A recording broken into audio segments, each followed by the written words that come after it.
ትሰማላችሁ። ኢትዮጵያ ውስጥ ባለሀብት እንጂ ባለጸጋ የለም። ይሄን ያለው ዶክተር አለማየሁ ዋሴ ነው። ምናልባችሁ ትሰማላችሁ ማለት አብዛኛው ነው። ይሄ ሞስ ሳይሆን አብዛኛው ኢትዮጵያ ውስጥ ያለው ባለሀብት እንጂ ባለጸጋ የለም። ብር ያለው ወይም ዌልዝ ያለው እንጂ ባለጸጋ የለም። ምን ማለት ነው? እሱ ባነሳው ዘዝማይለው ምን የሚል አንድ ቶፒክ አለው እና አሜሪካ ሄደ ሰውየው በጣም ለግዠሪ የሆነ ላይፍ ነው የሚኖረው።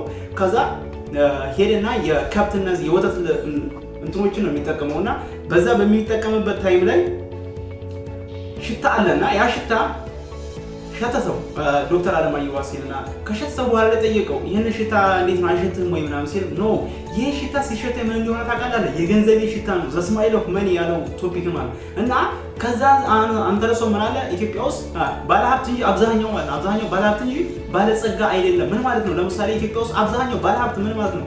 ወይ አጭበርብሮ ነው ወይ በሙስና ሳምቲንግ የሆነ ነገር አድርጎት ነው።